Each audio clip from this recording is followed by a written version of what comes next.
German Shepherd was hanging by one paw from a skyscraper. What baby did next left everyone in tears.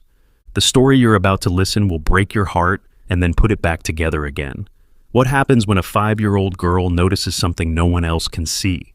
The answer will leave you in tears. Don't forget to like, share, subscribe, and let us know where you're watching from. The morning sun streamed through the kitchen window of the Parkers' 15th floor apartment, casting golden squares across the breakfast table. Emma Parker, a tired emergency room nurse just off the night shift, poured herself a third cup of coffee while her husband Tom flipped through the newspaper before heading to his construction job. Their daughter Mia, a tiny wisp of a girl with curious eyes that seemed to take in more than most 5-year-olds, suddenly stopped eating her cereal. "Mommy," Mia said, her spoon frozen halfway to her mouth, "there's a dog about to fall." Emma rubbed her eyes, the exhaustion of a 12-hour shift weighing on her. "What was that, sweetheart?" "A dog. He's hanging from that tall building."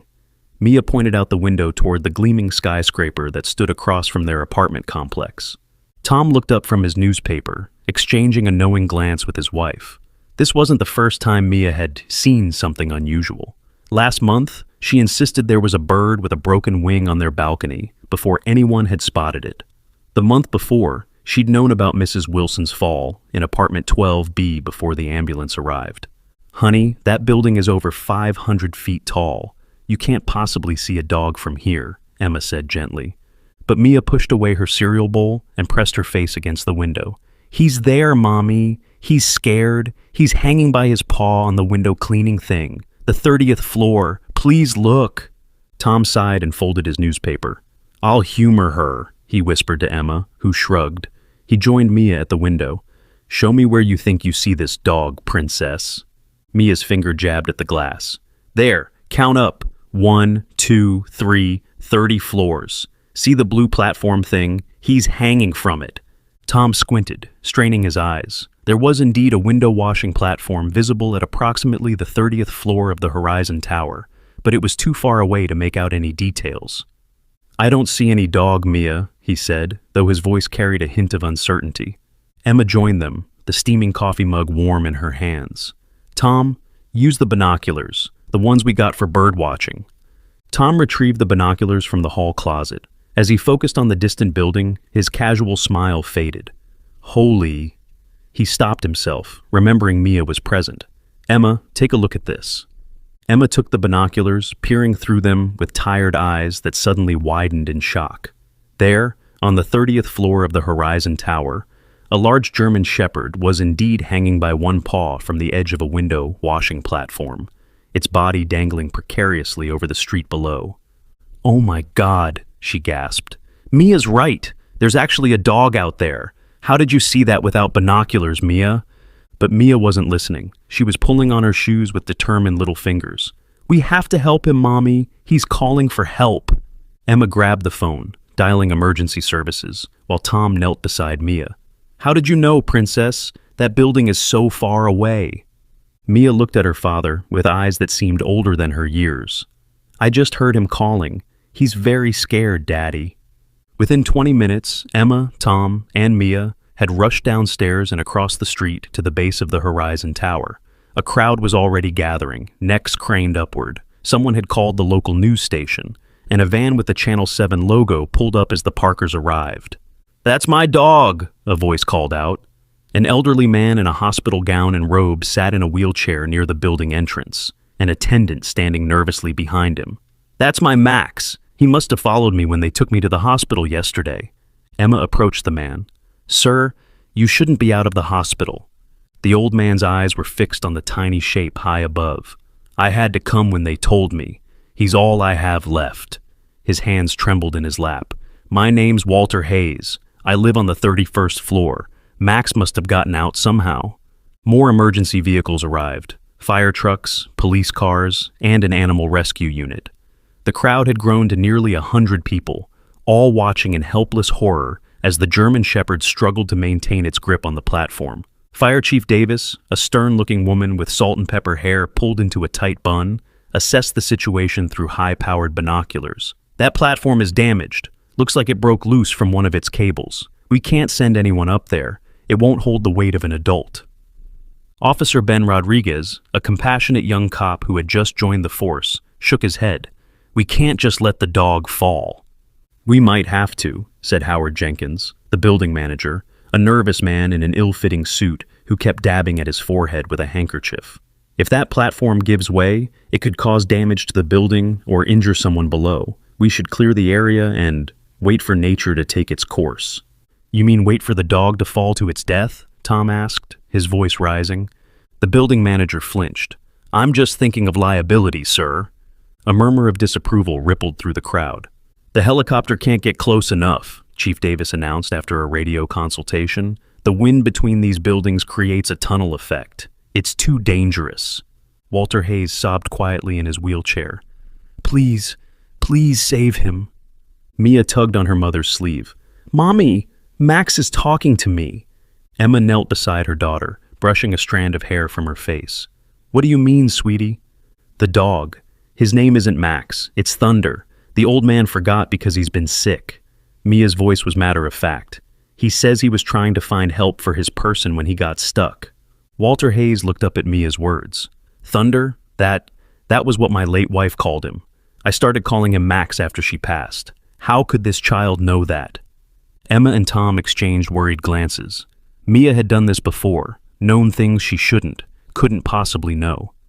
Thunder needs help, Mommy. He's slipping, Mia said urgently, her eyes fixed on the distant platform.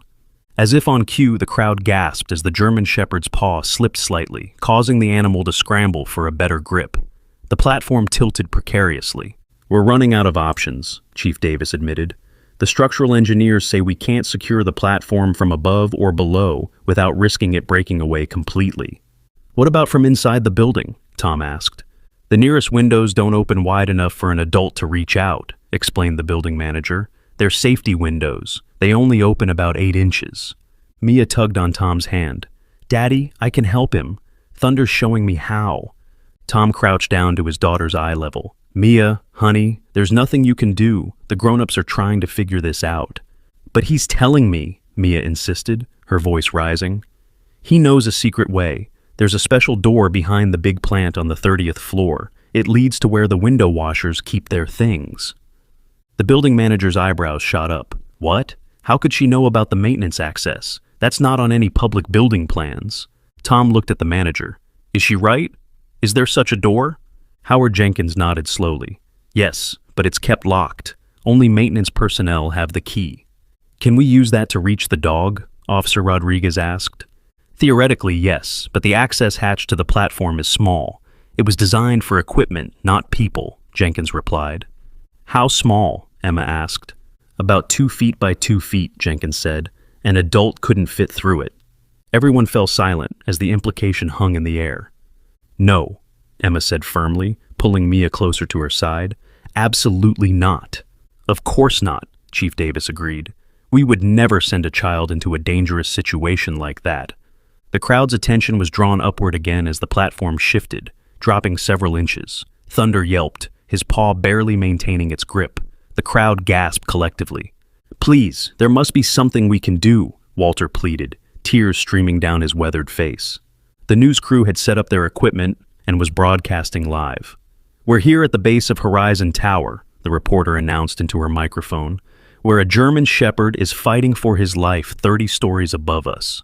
Emergency services have arrived, but at this time, no rescue plan has been established. Mia's eyes never left the tiny figure suspended in the air. He's getting tired, Mommy, she whispered. His paw hurts. How do you know these things, Mia? Emma asked, a mixture of wonder and fear in her voice. Mia shrugged. I just do. Sometimes animals talk to me, not with words but with pictures and feelings. Grandma said I have her gift.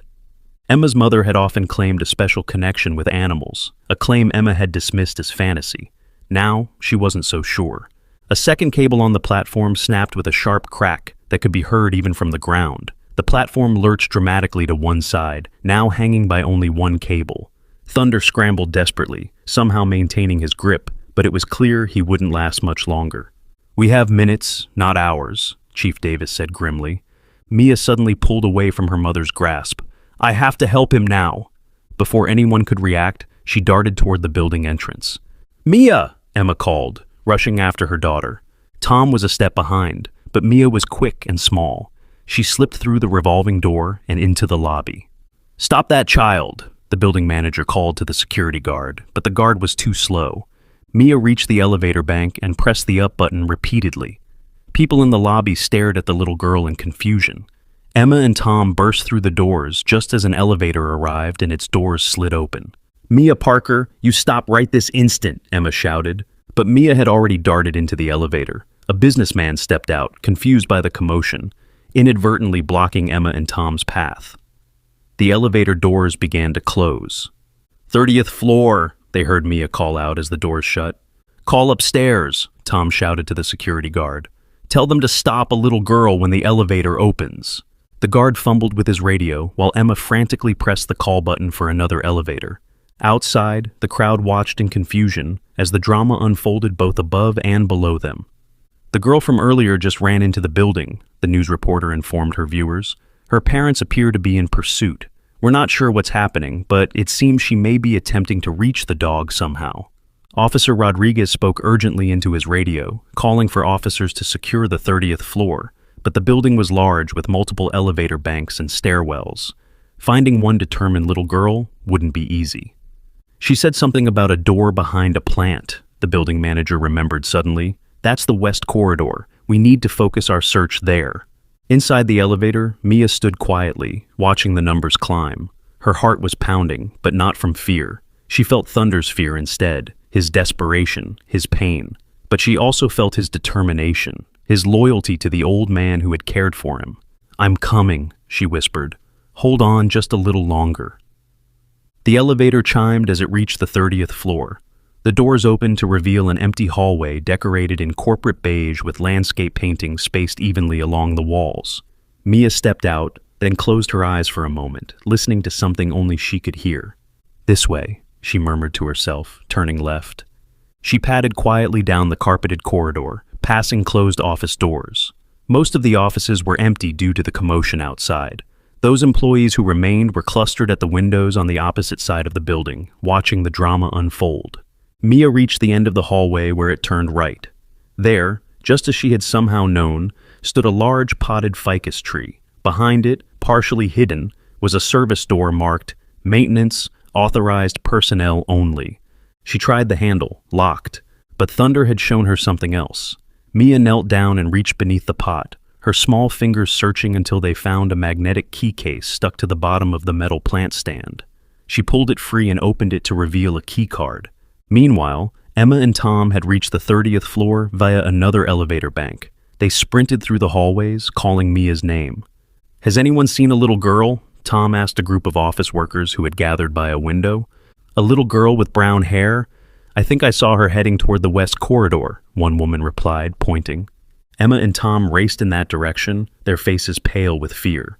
Back at the maintenance door, Mia swiped the keycard through the reader. The light turned green, and the lock clicked. She pushed the door open to reveal a narrow utility corridor lined with pipes and electrical conduits.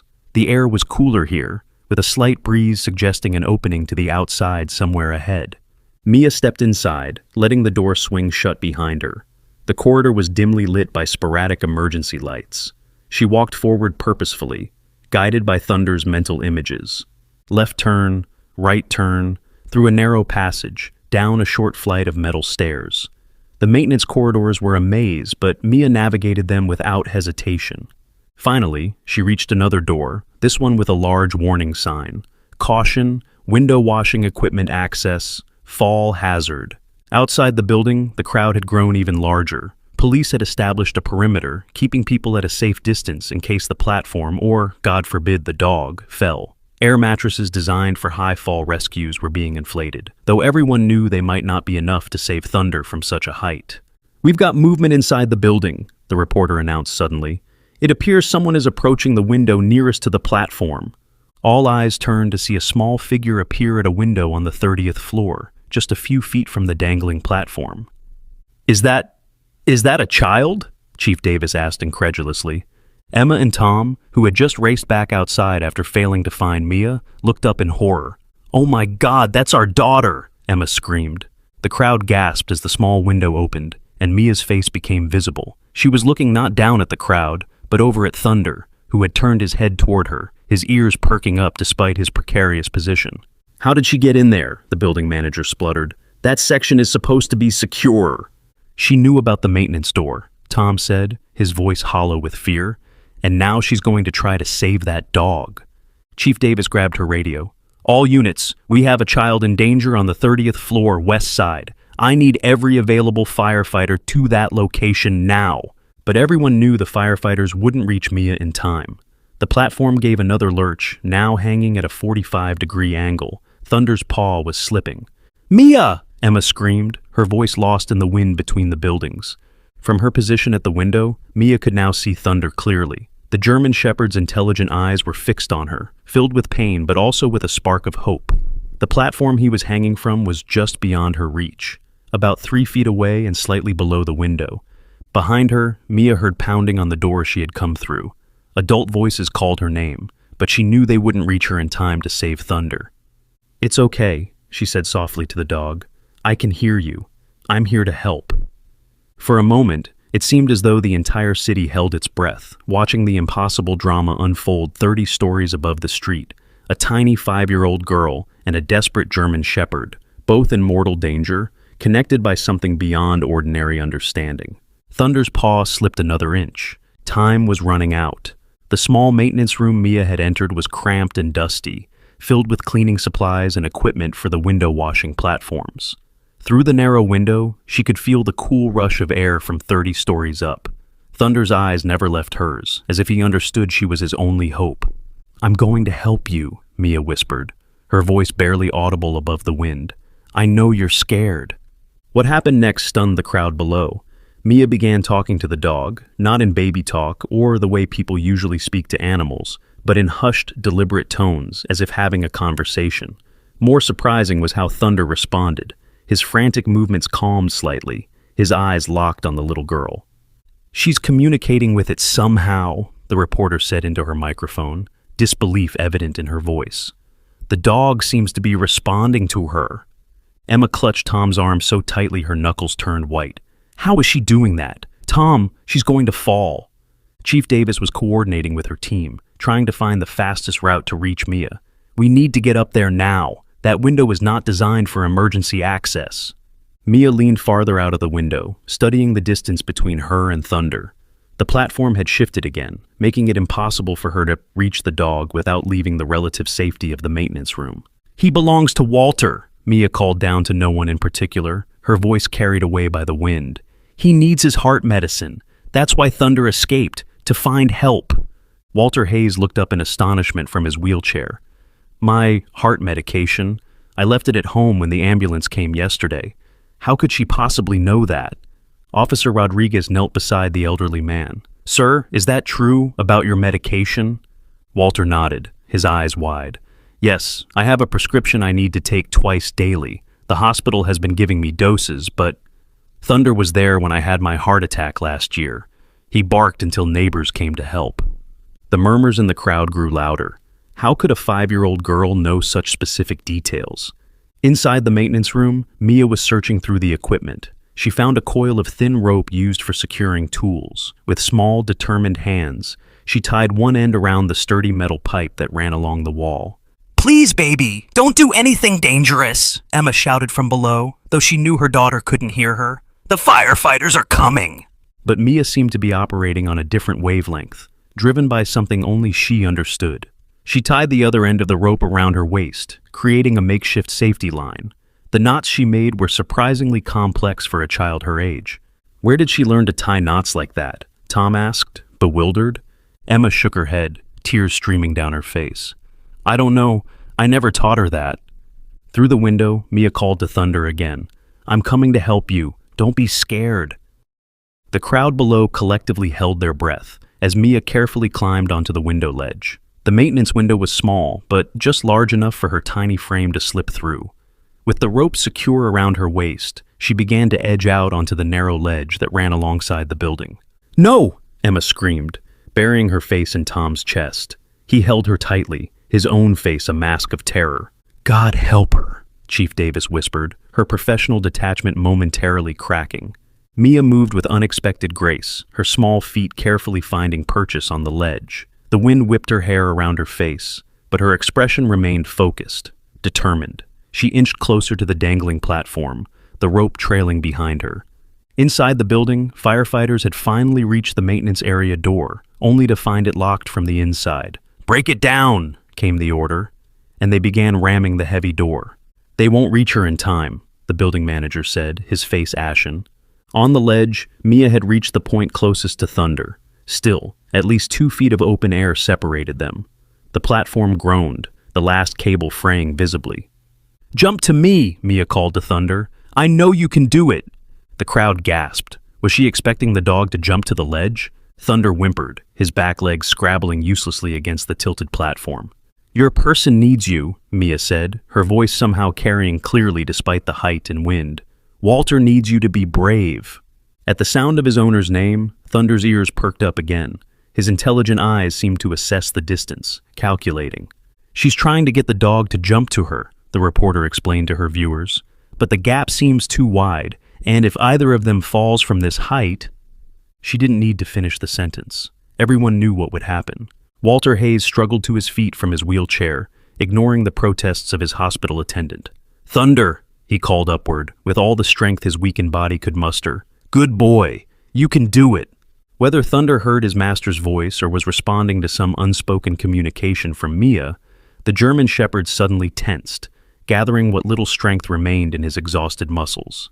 In a moment that would later be replayed on news channels across the country, Thunder pushed off from the falling platform with his back legs and leaped toward the ledge. The platform broke free completely the instant he left it, plummeting toward the ground like a deadly missile. People scattered, running for safety as the metal structure crashed into the cordoned-off area. But all eyes were on Thunder, whose powerful leap had carried him just far enough to catch the edge of the ledge with his front paws. His back legs dangled over 30 stories of empty air, scrabbling desperately for purchase. Mia reached out, grabbing the scruff of his neck with both hands. "I've got you!" she cried, but the weight of the large dog was pulling her toward the edge as well. The safety rope went taut, the only thing keeping both of them from falling, but Mia was small, and Thunder was heavy. Her fingers began to slip from his fur. At that moment, the maintenance room door finally gave way. A firefighter burst through, taking in the situation with a trained eye. "Hold on, kid," he shouted, diving for the rope and grabbing it just as Mia's grip on Thunder failed. What happened next seemed to unfold in slow motion. Thunder began to fall, his eyes still locked with Mia's in a moment of shared understanding. But instead of screaming, Mia calmly said 3 words. "People will help." As Thunder fell, something extraordinary happened below.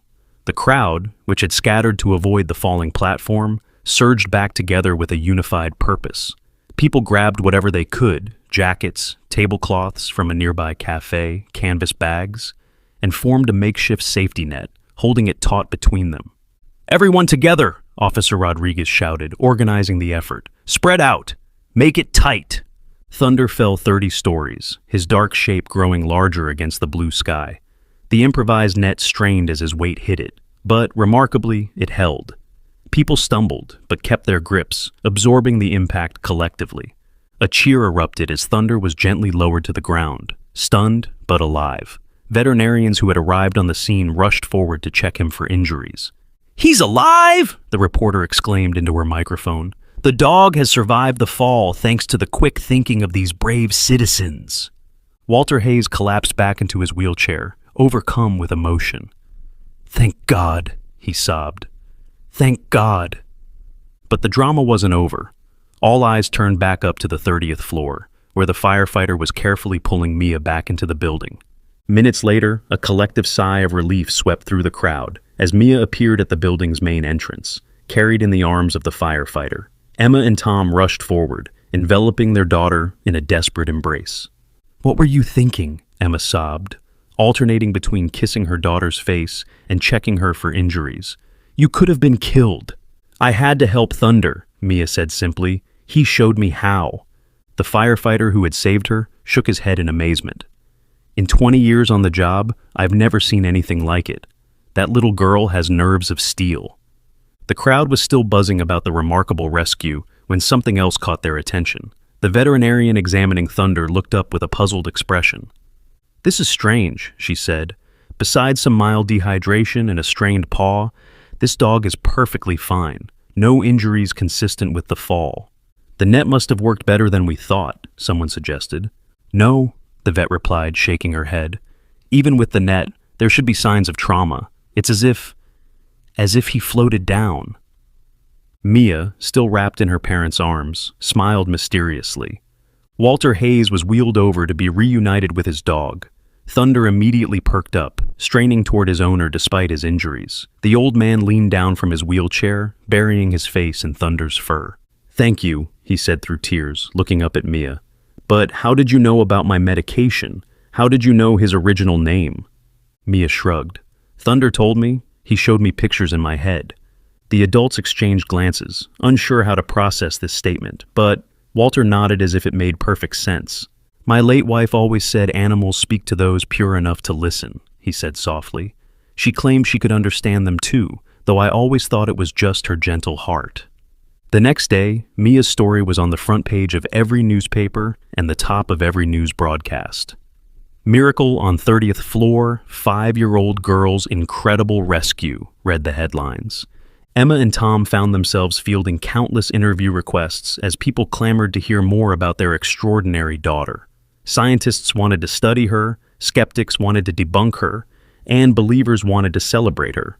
But for Mia, life continued as normal. The only difference was that people now brought their pets to the Parkers' apartment building, hoping she might talk to them too. A week after the rescue, Emma sat Mia down for a serious conversation. "Honey, I need to ask you something important, and I want you to tell me the truth." Mia looked up from the drawing she was working on, a surprisingly detailed sketch of Thunder and Walter reunited. "How long have you been able to communicate with animals?" Mia considered the question with a seriousness that seemed beyond her years. "I don't know, Mommy. I think always. Grandma said it was a special gift, and that I should be careful who I tell." Emma felt a chill run up her spine. Her mother had passed away when Mia was just 2 years old. They had never had such a conversation, at least not that Emma knew of. "And what else did Grandma tell you?" "That some people wouldn't understand, that they might be scared of things they can't explain." Mia returned to her drawing, adding careful details to Thunder's fur. She said the animals would tell me who needed help. Tom, who had been listening from the doorway, joined them. "Mia, what exactly do you hear from the animals? Is it like talking?" Mia shook her head. "Not words like we use, more like feelings, pictures, sometimes memories." She looked up at her father with earnest eyes. "Like when Thunder showed me about Walter's heart stopping, and how he barked until the neighbors came, or how he remembered the secret maintenance door from watching the cleaning people use it." Emma and Tom exchanged glances. The incident had raised so many questions they weren't sure they wanted answers to. "Am I in trouble?" Mia asked, noting their serious expressions. "No, sweetheart," Emma said quickly. "What you did was very brave. Dangerous, but brave. We're just trying to understand." "The thing is, Mia," Tom added gently, "most people can't do what you can do. It makes you very special." Mia nodded solemnly. "I know. Thunder told me there aren't many people who can hear them. That's why he was so scared when he saw me. He didn't think anyone would understand what he was trying to do." Later that evening, after Mia had gone to bed, Emma and Tom sat in their living room, trying to process everything that had happened. "My mother used to say she could sense when our old cat was sick before any symptoms showed," Emma said quietly. "I always thought she was just being overly attached to the pet." "Do you think this is genetic?" Tom asked, struggling with the concept. Emma shrugged helplessly. "I don't know what to think anymore, but you saw what happened out there. Mia knew things she couldn't possibly have known." Their conversation was interrupted by a knock at the door. Tom opened it to find Walter Hayes standing there, looking much improved from the last time they had seen him. Thunder sat obediently at his side, his injured paw bandaged but otherwise appearing healthy and alert. "I'm sorry to disturb you," Walter said, "but Thunder insisted on coming here. He's been restless all day, pulling toward your building whenever we go out." As if on cue, Thunder's ears perked up, and his gaze fixed on something behind Tom. Mia, who should have been asleep, stood in the hallway in her pajamas. "He came to say thank you," she said, rubbing her eyes sleepily. And goodbye. Emma joined them at the door. Goodbye? Are you going somewhere, Mr. Hayes? Walter nodded. My daughter has convinced me to move to her place in the countryside. After what happened, I think we could both use the fresh air and open spaces. He looked down fondly at Thunder. Fewer skyscrapers, too. Thunder padded forward, gently nudging Mia's hand with his nose. She knelt and wrapped her arms around his neck, whispering something in his ear that no one else could hear. The dog licked her cheek once, then returned to Walter's side. What did you say to him? Walter asked curiously. I told him to take good care of you, Mia replied, and that I'll listen if he ever needs to talk again. Walter's eyes glistened with tears. Your daughter has a remarkable gift, he told Emma and Tom. In my culture, we believe such children are blessed by spirits. They walk between worlds. After Walter and Thunder left, Emma tucked Mia back into bed. What was it like? She asked softly. Being out there on that ledge, so high up. Mia yawned. I wasn't scared, Mommy. Thunder was with me. He told me I was brave. You were very brave, Emma agreed, smoothing her daughter's hair. But please don't ever do something like that again without telling us. I promise, Mia mumbled, already drifting back to sleep. Unless another animal really needs help. Emma kissed her forehead, unsure whether to be proud or terrified of the extraordinary child she had raised. As she turned off the light, she noticed something on Mia's nightstand. A small, carved wooden figure of a dog that hadn't been there before. Where did this come from? She whispered. Mr. Walter gave it to me, Mia said drowsily. It was his wife's. She could hear the animals, too. As Emma closed the bedroom door, she couldn't shake the feeling that this was just the beginning of an extraordinary journey for her daughter. The world looked different now, filled with whispers and connections, invisible to most people, but crystal clear to one special little girl. Did you ever meet someone with an unusual gift? Tell us about your experience in the comments. 3 months after the dramatic rescue, life for the Parker family had changed in subtle but significant ways. Mia's story had gone viral, bringing a wave of attention the family hadn't anticipated. News vans had eventually stopped camping outside their apartment building, and the flood of interview requests had slowed to a trickle, but people still recognized Mia on the street, pointing and whispering. There's the animal whisperer girl, they'd say, or that's the skyscraper hero. Emma had returned to her nursing job at the hospital, but her coworkers treated her differently now, asking questions about Mia that Emma didn't know how to answer. Tom found himself fielding curious inquiries from fellow construction workers who had seen the rescue on the news. For Mia, the biggest change was how openly she now embraced her special ability. Before the incident with Thunder, she had kept most of her animal communications to herself, instinctively understanding that others might find it strange. Now, with her parents' cautious encouragement, she spoke more freely about what the animals told her. On a crisp Saturday morning, Emma was preparing breakfast when she noticed Mia standing by the apartment window, staring intently at something outside.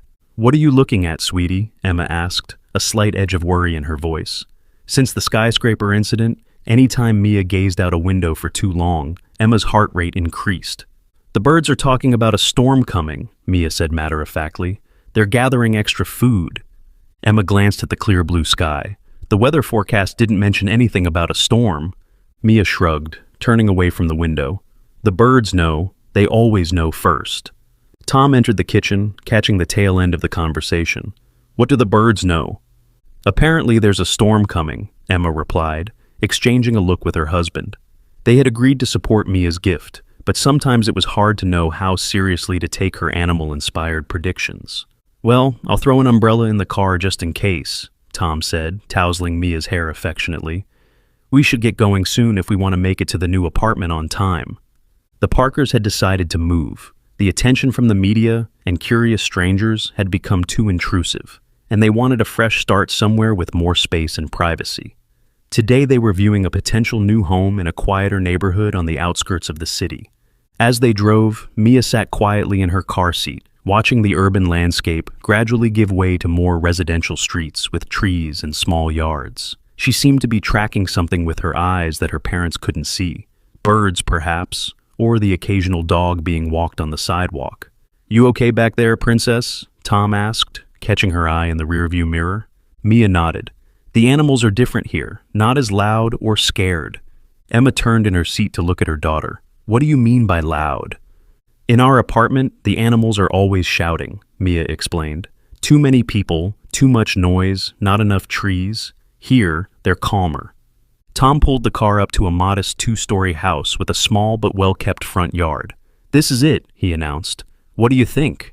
Mia pressed her face against the window, taking in the property. A smile spread across her face. There's a rabbit family living under that bush, she said, pointing. They say no cats live in this house. That's good. The real estate agent, Ms. Rivera, was waiting for them on the front porch. She greeted them warmly, having been briefed by Emma beforehand about Mia's unique sensitivity. Hello, Mia, she said, kneeling slightly to meet the child at eye level. I've heard a lot about you. Would you like to explore the backyard while I show your parents the inside of the house? Mia looked to her mother for permission, and when Emma nodded, she skipped happily toward the gate that led to the backyard. Just stay where we can see you, Emma called after her. As Ms. Rivera led them through the house, explaining its features and history, Emma kept glancing out the windows to check on Mia. Her daughter was wandering around the modestly sized yard, occasionally stopping to examine something in the grass or look up at the trees. The previous owners were an elderly couple, Ms. Rivera was saying. They kept the place in great condition, but decided to downsize after their children moved out of state. It seems perfect for us, Tom said, admiring the solid construction. Plenty of space, but not too much to maintain. A sudden clap of thunder interrupted their conversation. They all turned toward the windows in surprise. That's strange, Ms. Rivera said, frowning at the darkening sky. The forecast was clear all day. Emma and Tom exchanged a look, remembering Mia's earlier comment about the birds predicting a storm. We should get Mia inside, Emma said. But when they looked out at the backyard, Mia was nowhere to be seen. Mia? Tom called, sliding open the back door and stepping onto the patio. Mia, where are you? The backyard was empty. A swing set in the corner swayed slightly in the increasing wind. Rain began to fall, light at first, but quickly becoming heavier. She must have gone around the side of the house, Emma suggested, trying to keep the panic from her voice. Mia, she shouted. They split up, with Tom checking one side of the house and Emma the other. Ms. Rivera stayed by the back door in case Mia returned. Emma rounded the corner of the house, her shoes already soaked from the sudden downpour. Mia, she called again. A neighbor working in his garage looked up. Are you looking for a little girl? He asked. Emma nodded frantically. My daughter. She was just in the backyard. The man pointed down the street. I saw a kid heading that way a few minutes ago. Seemed in a hurry. Thank you, Emma said, already running in the direction he had indicated. Tom, she shouted. This way. Tom joined her, and together they jogged down the tree-lined street, calling Mia's name. The rain was coming down in sheets now, reducing visibility and soaking them to the skin. There, Tom suddenly pointed. About half a block ahead, a small figure in a yellow raincoat, which Emma belatedly realized Mia hadn't been wearing when they arrived, was walking purposefully toward what appeared to be a park or wooded area at the end of the street. Mia! Emma shouted over the sound of the rain. Mia, stop! Either Mia didn't hear, or she chose to ignore them. She continued forward, disappearing into the trees, just as Emma and Tom reached the park entrance. The area was wilder than it had appeared from a distance, less of a manicured park, and more of a small forest preserve with trails winding through dense trees. Mia was no longer visible. Which way did she go? Tom panted, trying to catch his breath. The rain was still coming down hard, making it difficult to see the muddy paths clearly. Emma was about to suggest they split up again when they heard a faint sound. Not Mia's voice, but the distinctive bark of a dog, coming from somewhere deeper in the woods. That way, Emma said, pointing toward the sound. They followed the path as it curved between tall oaks and maples, their leaves providing minimal shelter from the rain.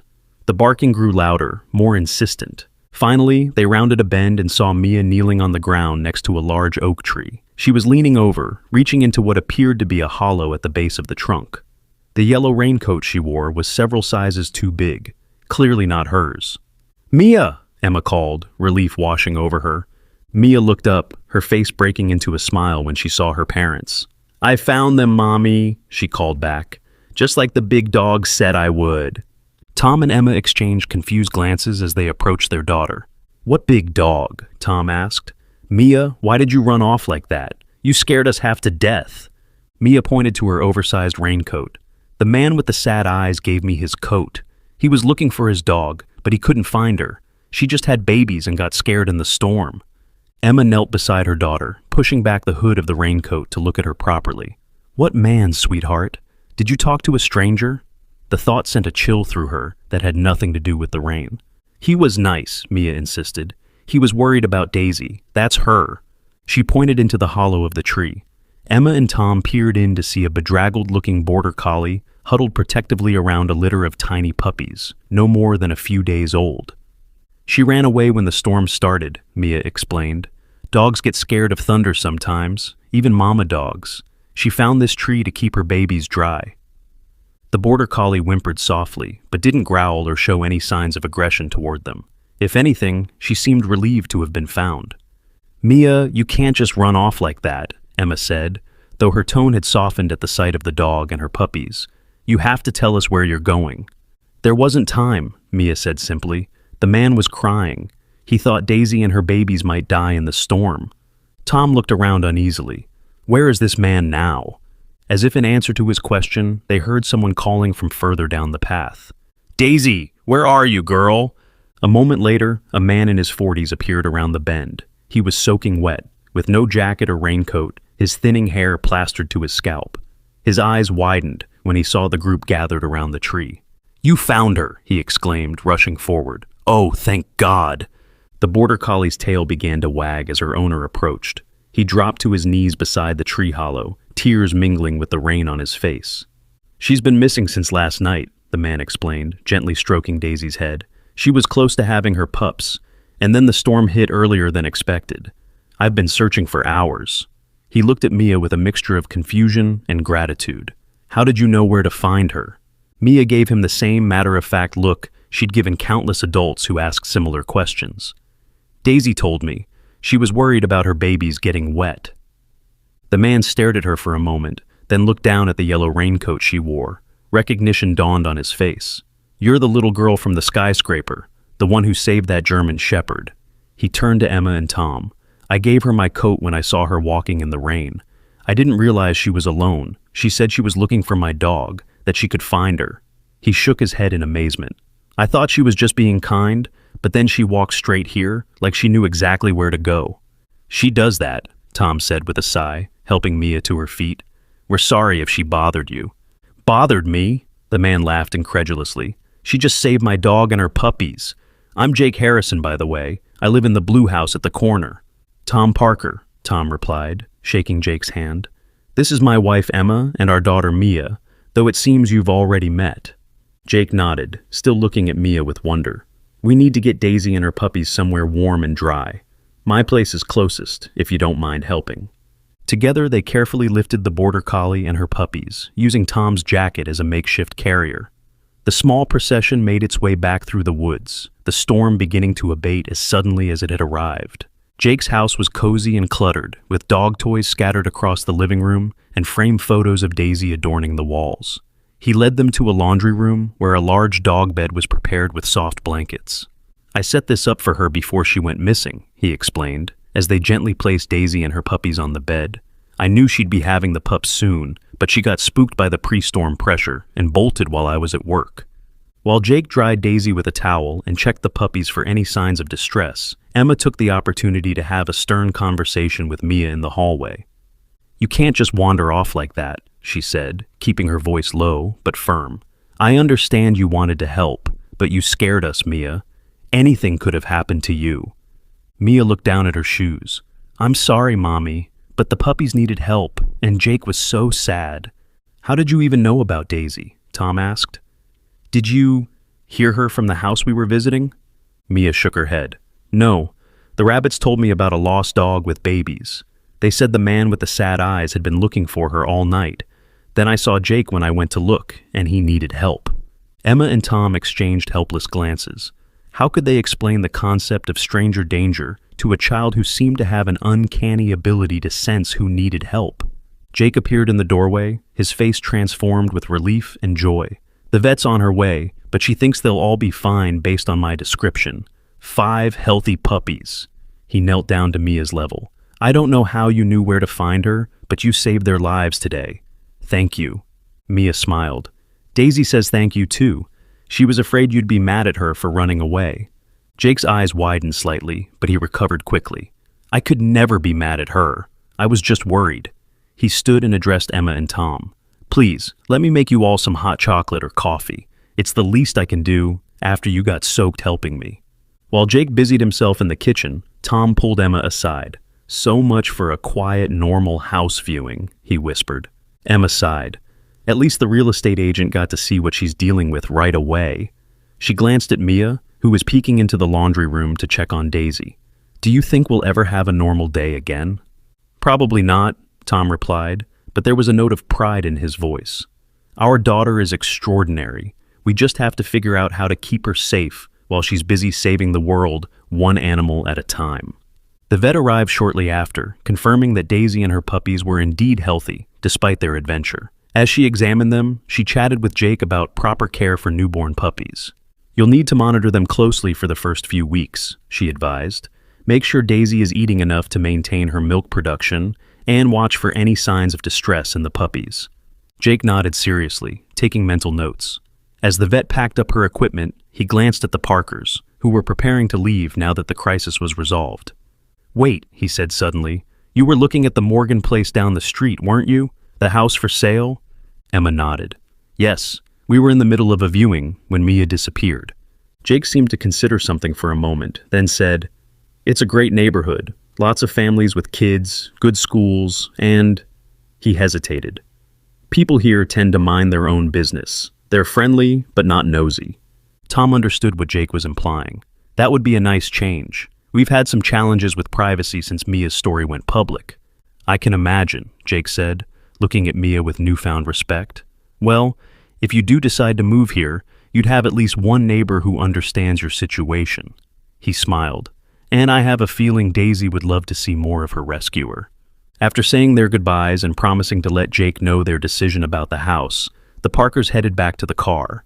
Ms. Rivera was still waiting, having taken shelter in her own vehicle during the worst of the storm. I'm so sorry about all this, Emma began, but the real estate agent waved her apology away. Are you kidding? This is the most exciting house showing I've ever had. She smiled at Mia.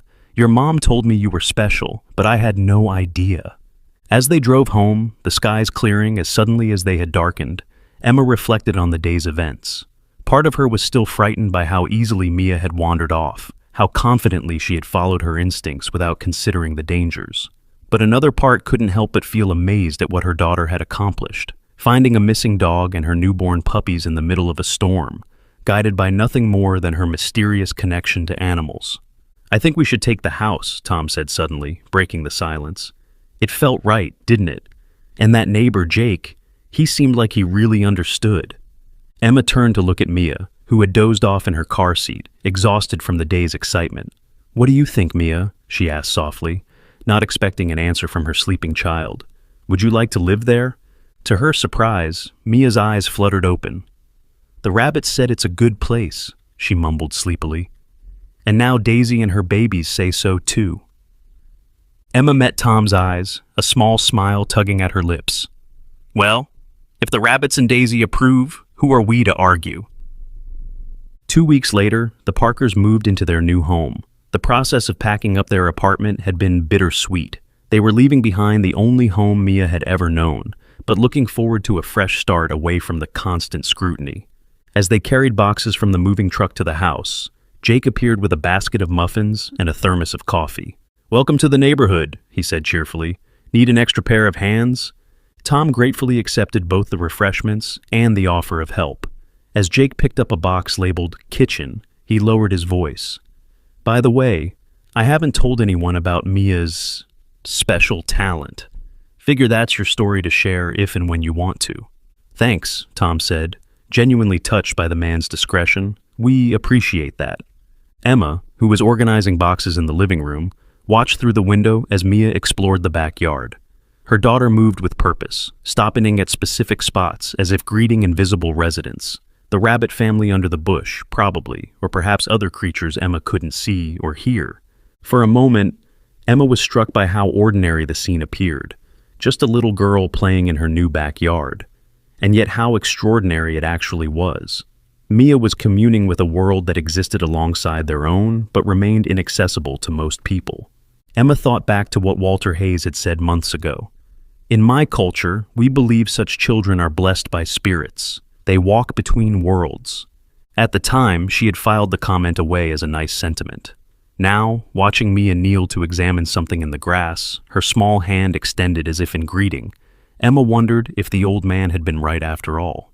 Her daughter walked between worlds, hearing voices others couldn't hear, seeing connections others couldn't see. It was a gift, but it was also a responsibility, one that Emma and Tom were still learning how to navigate as parents. "Hey," Tom said, coming up behind her and wrapping his arms around her waist. "What are you thinking about?" Emma leaned back against him, her eyes still on Mia. "Just that our life is never going to be normal again, is it?" Tom chuckled softly. "Probably not, but normal is overrated anyway." As they watched, a butterfly landed on Mia's outstretched finger. She held perfectly still, her face a picture of delight as the delicate creature opened and closed its wings. "No," Emma agreed, smiling despite her concerns. "Normal is definitely overrated. Have you ever moved to a new place because of something unexpected? What happened that made you change your life?" 6 months had passed since the Parkers moved into their new home. The neighborhood had proven to be everything they'd hoped for, friendly but respectful of their privacy. The viral story of the girl who rescued the German Shepherd had gradually faded from public memory, allowing the family to establish a more normal routine. Mia had started kindergarten at the local elementary school, where she was making friends and adjusting well, despite occasional incidents involving the class hamster telling her things, or her uncanny ability to calm agitated pets during the school's animal education days. Her teacher, Ms. Winters, had been understanding after a brief, discreet conversation with Emma about Mia's unique sensitivity. It was a crisp autumn Saturday when the phone call came that would once again challenge the Parkers' attempt at a normal life. Emma was raking leaves in the front yard while Tom and Mia built a birdhouse in the garage when her cell phone rang. She didn't recognize the number, but answered anyway. "Hello, Mrs. Parker. This is Dr. Linda Chen from City General Hospital." The woman's voice was professional but warm. "I'm calling regarding a patient of mine, Walter Hayes." Emma's rake paused mid-stroke. Walter Hayes, the owner of Thunder, the German Shepherd that Mia had helped rescue nearly a year ago. They hadn't heard from him since he had moved to his daughter's place in the countryside. "Is everything all right?" Emma asked, a note of concern in her voice. There was a slight hesitation on the other end. "Mr. Hayes has been admitted with complications from his heart condition. His prognosis is—" Dr. Chen paused, seeming to choose her words carefully. "It's not looking good, I'm afraid. He's been asking for Mia." Emma glanced toward the garage where her daughter's laughter mingled with Tom's deeper voice. "I see," she said softly. "How did you find us? We've moved since—" "Mr. Hayes' daughter tracked you down through the news stories," Dr. Chen explained. "I know this is an unusual request, but he's quite insistent. He says Mia would want to see Thunder one last time." Emma's heart sank. The implication was clear. Walter Hayes was preparing for the end, trying to set his affairs in order. "Of course," she said. "We can come tomorrow morning if that works." "That would be perfect," Dr. Chen replied, the relief evident in her voice. "And Mrs. Parker? He mentioned something about Mia having a special way with animals. I didn't quite understand what he meant, but he seemed to think it was important." "Yes," Emma said simply. "She does."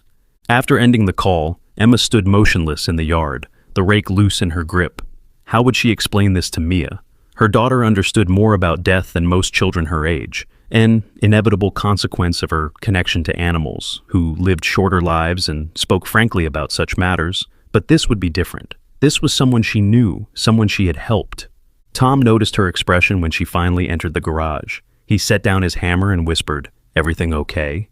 Emma shook her head slightly and mouthed, "Later." That evening, after Mia had gone to bed, Emma explained the situation to Tom in hushed tones at the kitchen table. "Do you think we should take her?" Tom asked, his brow furrowed with concern. "It could be pretty distressing." Emma cupped her mug of tea between her palms. "I think we have to. Walter specifically asked for her, and I don't know, Tom. When has Mia ever shied away from helping someone who needed her, whether human or animal?" Tom nodded slowly. "You're right, and Thunder will be there. She'd never forgive us if we kept her from saying goodbye." The next morning, they explained to Mia where they were going. To their surprise, she didn't seem shocked or upset by the news. "I know," she said, pulling on her favorite sweater. "Thunder told me last night in my dream.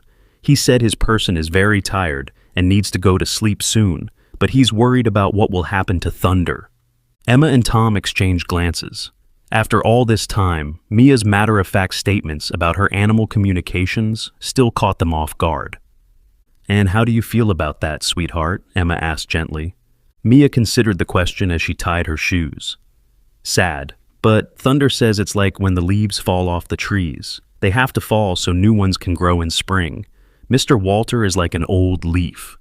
On the drive to the hospital, Mia sat quietly in the back seat, watching the autumn landscape blur past the window.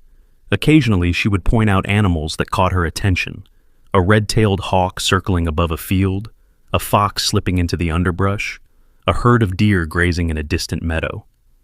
At the hospital, Dr. Chen met them in the lobby. She was younger than Emma had expected, with kind eyes and a gentle demeanor. "Thank you for coming," she said, shaking their hands. She knelt to Mia's level. "And you must be the famous Mia. Mr. Hayes has told me all about how brave you were." Mia nodded solemnly. "Is Thunder here?" Dr. Chen smiled. "Yes, he's in the garden with Mr. Hayes' daughter, Patricia. It's a special arrangement. We don't usually allow pets, but given the circumstances..." She stood and addressed Emma and Tom. "I should prepare you. Mr. Hayes has declined rapidly in the past 24 hours. He's on comfort measures only now." "We understand," Tom said, taking Emma's hand and squeezing it gently. Dr. Chen led them through the hospital corridors to a small garden courtyard, enclosed by the building on all sides. Benches and planters created a peaceful oasis in the midst of the clinical environment. Seated on one of the benches was a middle-aged woman with Walter's same gentle eyes. Beside her, Thunder lay at attention, his gaze fixed on the hospital doors as if waiting for someone. The moment Mia stepped into the garden, Thunder's ears perked up. He rose to his feet, his tail wagging hesitantly.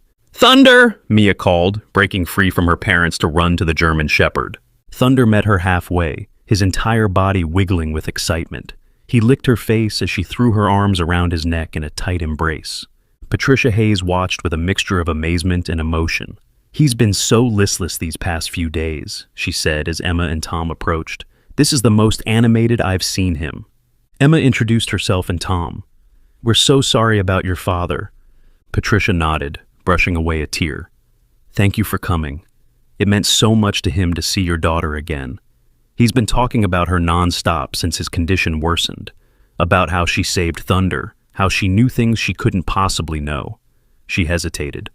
"I thought it was the medication making him confused, but seeing Thunder's reaction to her just now..." They watched as Mia knelt beside Thunder, her small hands gently stroking his fur, while she whispered in his ear. The dog listened with unusual intensity, occasionally nudging her with his nose or licking her cheek. "She's telling him that it's okay to be sad," a fragile voice said from behind them. They turned to see Walter Hayes being wheeled into the garden by a nurse. He was much thinner than when they'd last seen him, his skin pallid and his breathing labored, but his eyes lit up at the sight of Mia and Thunder together. "Dad, you should be resting," Patricia said, hurrying to his side. "I'll rest soon enough," Walter replied with a weak smile, "but first, I need to speak with Mia." At the sound of his voice, both Thunder and Mia looked up. The German Shepherd immediately went to his master, resting his head on Walter's knee. Mia followed, standing respectfully beside the wheelchair. "Hello, Mr. Walter," she said. "Thunder says you've been very brave." Walter's eyes filled with tears, not as brave as him, or you. He reached out a trembling hand to stroke Thunder's head. "I need to ask you something important, Mia." Mia nodded, her expression serious beyond her years. "Thunder is going to need a new home soon," Walter said, his voice barely above a whisper. "Patricia can't keep him because of her husband's allergies. I thought maybe, with your special gift." "I can help find him the perfect home," Mia said confidently. "He showed me already." Walter blinked in surprise. "He did?" Mia nodded. "He showed me a place with lots of trees and a big yard, a place where he can help other people who are sad or sick." She looked at her parents. "Like a helper dog for people in hospitals." Patricia gasped softly. "That's exactly what Dad and I were discussing. There's a therapy dog training program at the Veterans Hospital near my home. The director is a friend of mine, and she said Thunder would be perfect for it, with his temperament and intelligence. Walter shook his head in amazement. You see, she knows. She always knows. He beckoned Mia closer. There's something else I want to give you. From the pocket of his robe, he withdrew a small carved wooden box, its surface worn smooth from years of handling. This belonged to my wife, Caroline. She had the same gift you have, though not as strong. He opened the box to reveal a delicate silver bracelet with small animal charms dangling from it. She would have wanted you to have it. Dad, that was Mom's favorite, Patricia began, but stopped when she saw the look of peace on her father's face. It's where it belongs now, Walter said firmly. He took the bracelet and fastened it around Mia's wrist. It was too large for her, but she looked at it with reverence. Caroline always said the bracelet helped her focus when the animal voices became too many or too loud. Perhaps it will help you too one day. Mia examined the tiny charms, a dog, a cat, a bird, a horse, and several others, each exquisitely detailed. Thank you, she said solemnly. I'll keep it safe. Walter nodded, satisfied. There's one more thing. He gestured for Patricia to come closer. In my desk at home, top drawer, there's a manuscript. Caroline was writing a book about her experiences, her gift. She never finished it. I want Mia to have it when she's older. Patricia nodded, tears streaming down her face.